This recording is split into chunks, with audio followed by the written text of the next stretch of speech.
Right, hello everyone. This is John. This is Predator Golf Channel, and welcome to how to play aggressive winning competition golf for high handicappers again. I think this is part 4 of the the series or whatever, and this is all about putting, believe it or not. And I'm just going to run through the basics. With the technique and everything first before this is all basics to people obviously for low handicappers and stuff, and obviously people like me. So if this is you watching this video now, this is designed for high handicappers. You can watch it if you want, but I don't think there'll be anything new here for you. This is just to help people be more consistent with the putting and to be more aggressive with the putting. Okay, so what we're going to do today is learn how to putt aggressively. Okay, right. Where do we start? Well, we start off with the basics. The basics of putting is totally different, as we know, to wedge play and iron play and all that kind of stuff. Putting is about being as consistent but aggressive as we can to get the ball into the hole. So I'm just going to start off. I know none of you guys are dummies or anything, but this really is sort of for beginners and 20 plus handicappers who need just a little bit of help, obviously with reading greens, with their technique, with their putting, and how to become more aggressive and give themselves the best chance of holing putts. Now, I know none of you are dummies, like I say, but let's just pretend it's lone balls, for example. Okay, now this is just to get you the basics of how the putting stroke works. Okay, now in balls, okay, if say 10-pin bowling, if I start by going outside on the right and then continue on to the left, watch what happens. Okay, the ball goes off to the gutter in the left. If I start on the outside and I go in, the ball goes off to the right. If I go inside out, that's what's going to happen to the ball. If I bowl it straight, I'm going to behold the ball goes straight towards the tripod. Like I say, I know you're not dummies, but that's just the basic grasp to show you why we need to have a straight putter face. If we don't have a straight putter face, the ball, it doesn't matter where we aim, it's going to go all over the place anyway. Now, that's basics. We know that's basics. But I see a lot of high handicappers do this motion. I mean, I used to do it myself, and I see a lot of people go like this, and we can't, none of us, and I mean none of us, not even the professionals, unless you've got one of those, what I call cheat sticks, the broom handles, can keep the putter going in a direct straight line. That's why I'm against these long putters, because it helps you get the putter in an absolute pendulum straight line. With a short putter, and I'll just show you, there's always going to be a little bit of turn, so you're always going to be doing that. I'm just exaggerating this, there's always going to be a little bit of that. So if you've got a short putter and you're struggling, and I see a lot of amateurs do this, there's 2 ways of combating this. The first way to do it is very, very simple. You get yourself what I've got, a toe heel blade putter. Now this was obviously made famous by Phil Mickelson, we all know that. But with me, there's 2 ways. You can either slightly open your stance. You'll have seen me do this with my putting, that I slightly open my stance, because I used to do that. With this helps me keep it straight in line and keeps me go straight and plain, rather than being like that and then I'm turning around and doing that. That helps me to keep it straight. The second thing is obviously the toe heel putter. All the weight is there, and what does that do? So what the toe heel putter, what that does is when you putt, instead of, if you do go inside and in and do that, the extra weight on the toe helps you to bring the putter to turn back and square the face up. Okay, that's one way of doing it. Get yourself a toe heel putter. They're quite hard to get now, but that's one way of doing it. The second way, and I've got to explain it exactly how Phil explains this. When you play a normal golf shot, okay, let's say you are a slicer of the ball. what do you tend to do? You either close your stance or you put the ball in the front of your stance. Now, what do I mean by putting it in front of your stance? All I mean by is you just put the ball in the front of the position like that. And this, the old method was put the ball there in the middle of your stance. Now, that's all well and good, but if we are going inside and out, and we're putting in the middle of our stance, so we're going like this, and then we are not turning the club face square, it goes off to the left. So if we go to the front of the stance, what's happening then? Well, what's happening then is, even if we are going like that, that is then forcing us to bring it round. The club will naturally close, and it forces us to hit the, there we go, straight to the tripod. It makes it go a little bit straighter. Another thing is, how do I explain this? I'll explain it like Phil did. Another thing is, you've got blocks vision. Halfway in your stance, if you put the ball here, you've got blocked stance. All of this down here is blocked. If you then move it to the front of your stance, you can then see the full break of the putt. So there's two advantages straight away. You don't see a sniper who's trying to see there's the fence over there before the road, okay? And there's a beer can on there, and I've got a rifle and I'm trying to hit it. I'm not going to try and hit the rifle by shooting the rifle like this, am I? I've got no chance. I've got no, because all of this down here is blocked. I don't know where I'm pointing the gun. I could be pointing it down. I don't know where it's at. It's blocked off. If I'm pointing it there, I know it's going directly in line with the target. So that's the advantage of having it in front of your stance. It's the same principle. Like I say, I'm not you're not dummies and everything. I understand that. I'm really, really sorry, but this is the only way. I'm trying to explain it the basic way that I possibly can to you as to how to get the best possible straight putt as you can.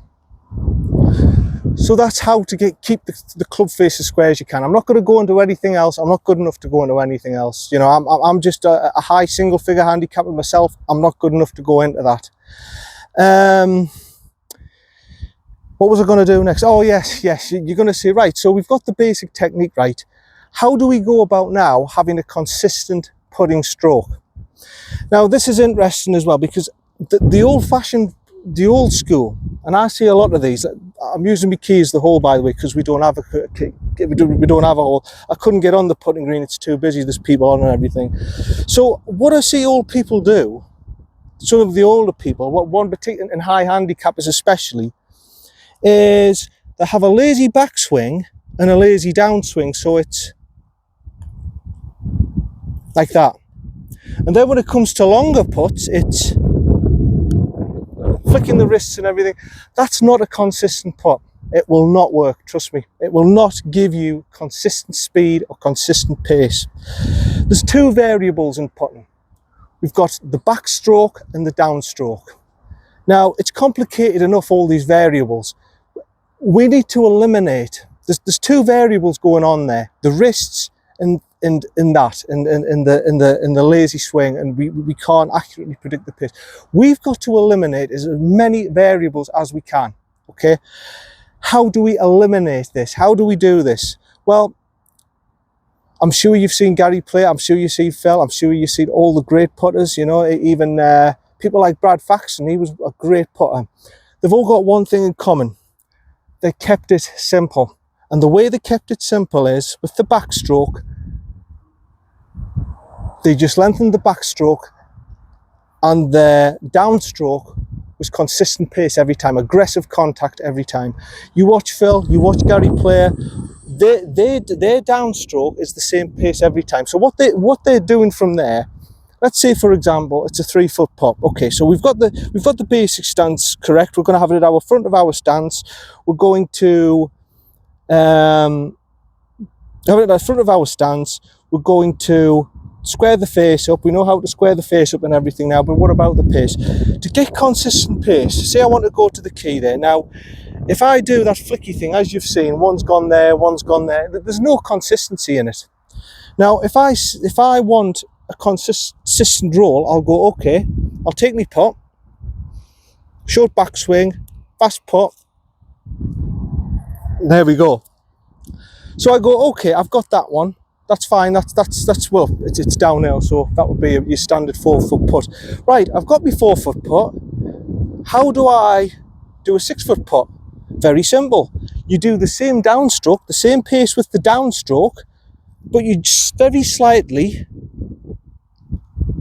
have a longer backstroke. And long and behold, it's gone further. And then you say again, okay, well, I want the putt to go further again. What do I do now? Very simple. Same stroke, same pace, same attacking aggressive contact, only this time, a little bit further. Long and behold, it's gone further again. And that's all it is. There's no flicking, and your wrists are always solid. You never cock your wrist or flick your wrist. The wrists are always solid. And another thing that I forgot to mention by having it at the front of your stance is it helps you go slightly in, lean in more to the putt, so you ain't top spinning. There's no top spin on the ball. That's how you get a consistent roll over and over and over again. You are only changing the backstroke. Your downstroke, like I say, a lot of single figures know this, but some high handicappers think that it's got to be an even stroke, no. You've got to have the same pace with your downstroke every time, and all you're doing is lengthening the backstroke. That way, one variable of the putting stroke is gone. Basics, very basic. And then after that, it's obviously just down to you for the feel and the rhythm of how far the putt is. It's as simple as that.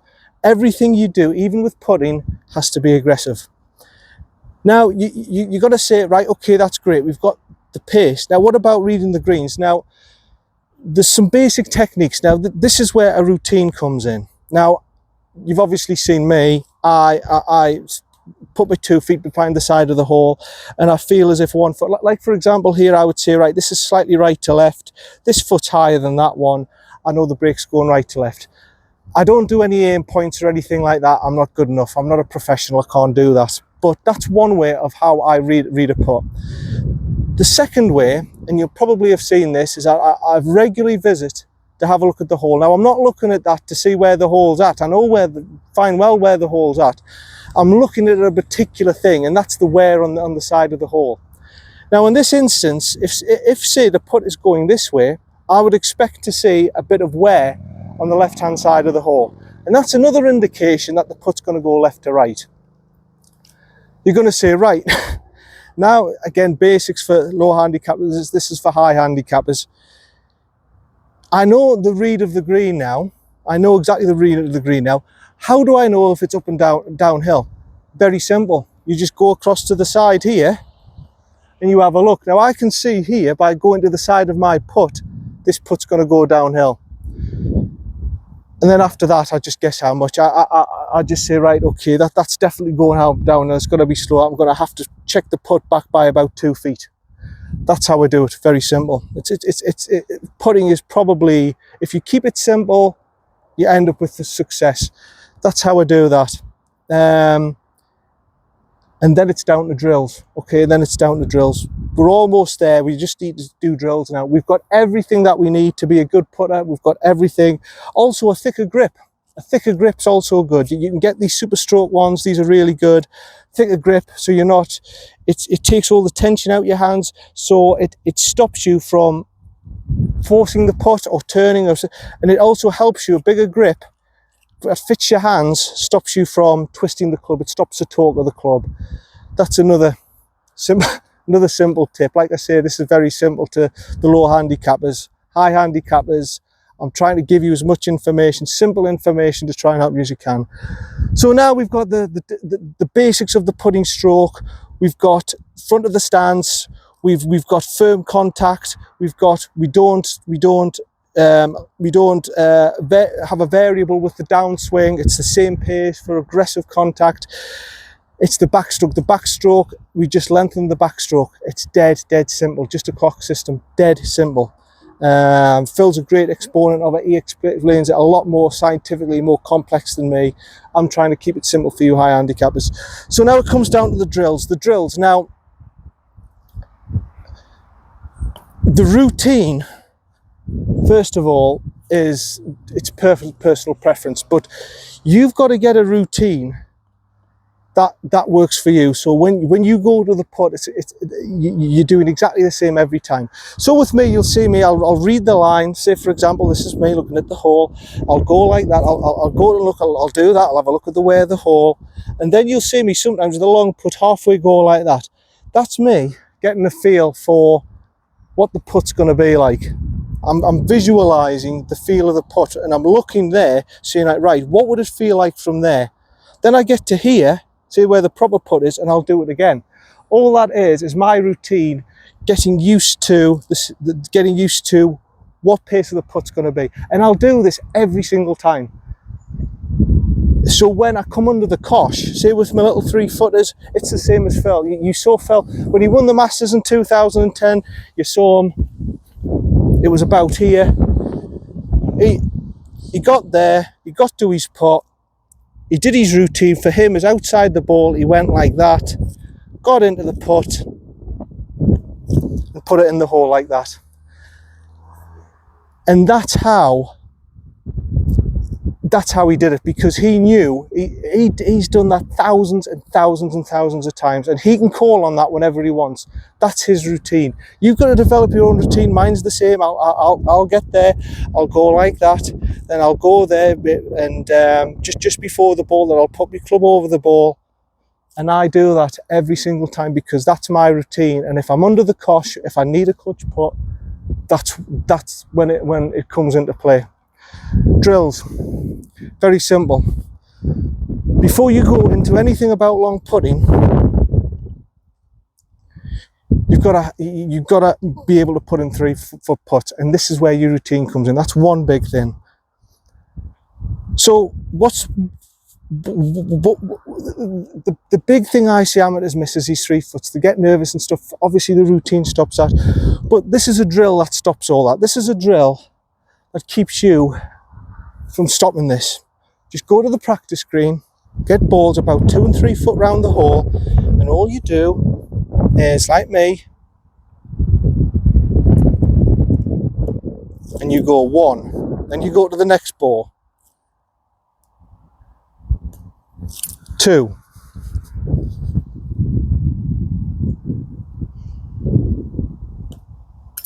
3,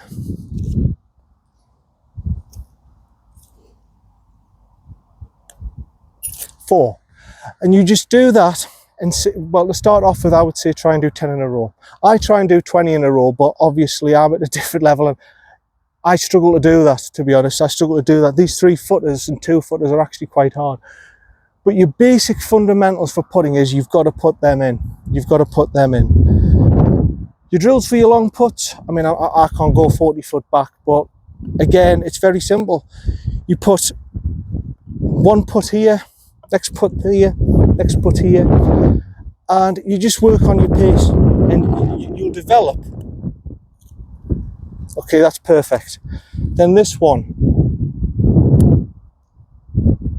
okay, a little bit short. So then you go, okay, longer backswing. There we go, it's got to the hole. And that's it. That's putting. That's all putting is. It's very, very simple. It's just trying with putting. If I could put it into a very short sentence, it's trying to be as consistent and aggressive as you can, knocking out all the variables and finding the most consistent way to keep the club head square. That's it. That's putting. I won't go into anything else with putting because I'm obviously not good enough. There are other things I could go into, but I don't feel as if I'm qualified to do that. I feel as if the man you should be listening to are people like Gary Player, great putter. Brad Faxell's a great putter. Phil just makes it as simple as you possibly can for putting. He's the master. Gary Player's the master. I'm not the master. If you really, really want to learn about putting, how to have a consistent stroke, how to have an aggressive stroke, and how to get birdies, and how to hold your nerve, listen to these guys. Don't listen to me. I mean, I know,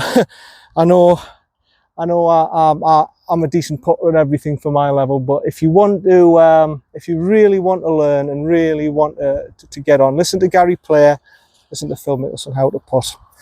That's it. That's the basics. I don't really want to go into anything else. I don't feel like I'm qualified to do this. This is John.